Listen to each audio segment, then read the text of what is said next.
Buenas tardes, mi nombre es Jason Imbachi, estudiante de Ingeniería Electrónica de la UNAD. El día de hoy voy a sustentar la fase 5 del curso Electrónica de Potencia.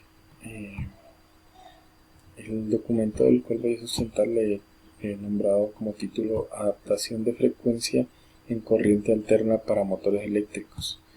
Esta parte de resumen, palabras clave e introducción, pues no me voy a detener mucho acá porque para no ser tan extenso el video, ya que la parte del variador de frecuencia en las imágenes es bastante extenso. Entonces, como podemos ver, tenemos el resumen, palabras clave, el abstract, introducción.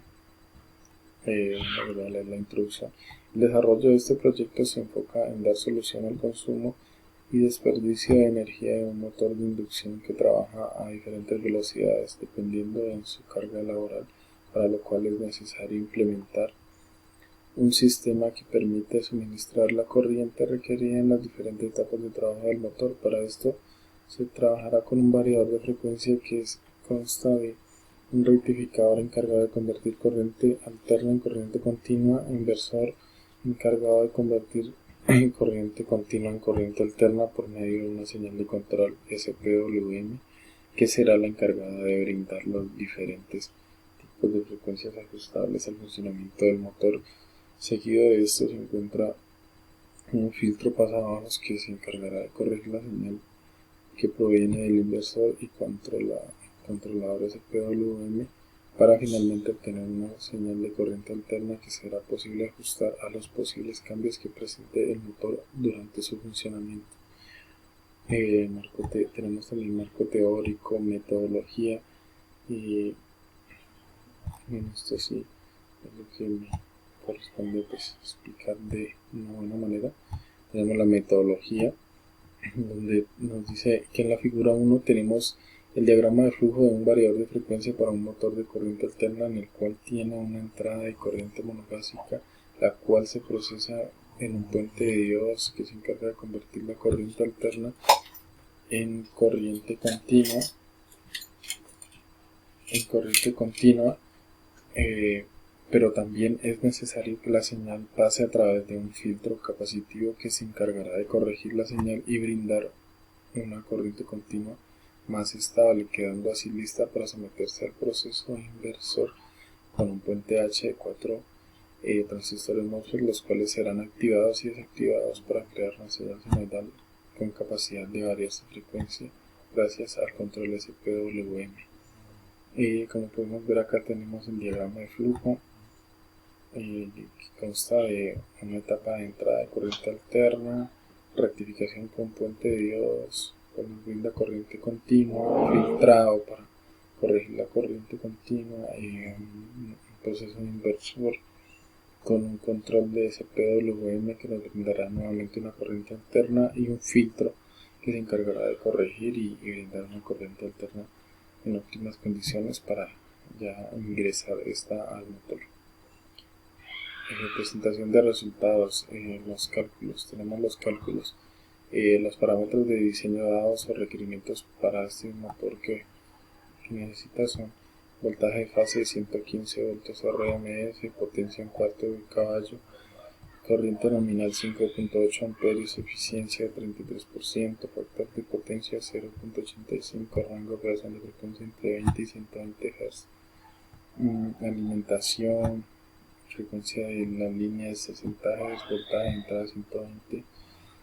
Tenemos los cálculos matemáticos. Por esta parte realizamos los cálculos para un capacitor de filtrado, capacitancia y voltaje con un voltaje de rizado de 4%, un voltaje de entrada para un rectificador de 170 voltios AC y un voltaje de salida esperado de 167 voltios de corriente continua. Realizamos los cálculos y despejamos el capacitor con un valor de 0.00710 microfaradios y hallamos voltaje de corriente continua que nos brindará el rectificador sería de 167 voltios. Por acá tenemos los parámetros del control del conversor de corriente continua, corriente alterna, y en esta parte vamos a hallar el voltaje pico triangular, que sería de 4.5 voltios, y hallaremos la frecuencia triangular, que sería de 660 Hz. Tenemos los resultados, parámetros del motor, pues los que habíamos hallado ya, capacitor, el voltaje realizado, voltaje de continua de 167 voltios, parámetros del conversor de CAC, también los que acabamos de hallar. Tenemos la modulación de amplitud de 0.8, modulación de frecuencia de 11, señal senoidal de 60 Hz, voltaje pico de la señal senoidal de 3.6, voltaje pico de la señal triangular de 4.5 y frecuencia triangular de 660 Hz. Tenemos los cálculos para el filtro pasivo pasabajos, donde hemos realizado los cálculos frecuencia mínima, frecuencia máxima, y con esto hallamos la capacitancia de la bobina, que sería 228.43 nanohenrios. Tenemos por acá también los diseños, donde tenemos como primera parte en la entrada de la señal senoidal de 170 voltios, la frecuencia de 60 Hz, en la etapa de rectificación conformada por un puente de diodos, un filtro capacitivo con un condensador de 0.00710 microfarads, como podemos ver en la figura 2 y 3. Bueno, pues estos serían los valores de entrada que ya hemos calculado para la etapa de rectificación de la señal de corriente alterna, como podemos ver acá en la imagen. De Proteus tenemos de corriente alterna de entrada de 130 voltios, amplitud y frecuencia de 60 Hz. Acá realizando la simulación nos da que 169 voltios. Habíamos calculado que serían 167 de corriente continua, pero pues, tanto por los condensadores o por los diodos nos varía un poco. Igual se acerca mucho a los cálculos realizados. Tenemos circuito para la señal SPWM, cual consta de 4 LM324 y 6 resistencias de 10K, que son las encargadas de comparar la señal senoidal, la senoidal desfasada a 180 grados, la señal triangular para convertirlas en señal de onda cuadrada SPWM, como podemos ver en la imagen 4, 5 y 6. Podemos ver en la imagen 4 los parámetros de entrada para la señal senoidal, que son los que hallamos en la parte de arriba o seleccionamos, que serían amplitud de 3.6 voltios, frecuencia de 60 Hz. Acá en la figura 5 podemos ver los parámetros de entrada de la señal triangular de 660 Hz, como lo hemos indicado en los cálculos, y de 9 voltios, ya que acá pues colocaremos pues el doble de 4.5, que fue lo que escogimos allá. Acá serían 9 voltios. Acá tenemos el circuito del montaje para la señal SPWM con los 4 LM324, las resistencias, el generador y la señal senoidal. Después de obtener la señal cuadrada, realizamos la amplificación de esta por medio de driver con la señal original, y el otro será alimentado con la señal negada SPWM, que se realiza a través de un circuito de negación conformado por un LM324 de resistencias de 10K, como lo podemos ver en la figura 7. Bueno, lo que nos dice esto es que acá nos muestra la parte de negación para la señal SPWM original que obtuvimos. Lo que hace es pues negar o invertir la señal, por decirlo así. Después de este proceso ya es posible obtener dos tipos de señales SPWM para alimentar los drivers, en donde se realiza una conexión de entrada en los puertos 10 del circuito de la señal cuadrada original, y en los puertos 12 se alimenta con la señal negada, como lo vemos en la figura 8. Pues lo que quiere decir esto es que con la señal SPWM original obtenida se alimentan por los puertos 10 de los drivers, y en los puertos 12 de alimentación se alimentan con la señal SPWM, pero la señal negada, que se obtiene después de este circuito. Seguido de esto, después de la amplificación de la señal SPWM, tenemos un ingreso de un inversor en puente H realizado con los 4 MOSFET que serán activados por la señal de control con el fin de convertir corriente continua que ofrece el rectificador en corriente alterna, que será posible variarle la frecuencia y alimentar el motor de 1/4 de caballo. En este proceso lo vemos en la figura 9, donde por la parte de arriba tenemos la alimentación de la rectificación, que serían 169 voltios de corriente continua. Por la parte de abajo está conectada a tierra, y estos serían los 4 MOSFET que se encargarán de hacer el switcheo a partir de la señal de control SPWM para generar la señal senoidal de estas dos conexiones, que pues, pasará por el filtro pasabajos pasivo para corregir los ruidos y demás pues, que distorsionan la señal senoidal, para finalmente conectarlo al motor, como lo podemos ver acá en el circuito. Los resultados: en la figura 10 podemos evidenciar las señales SPWM de color amarillo.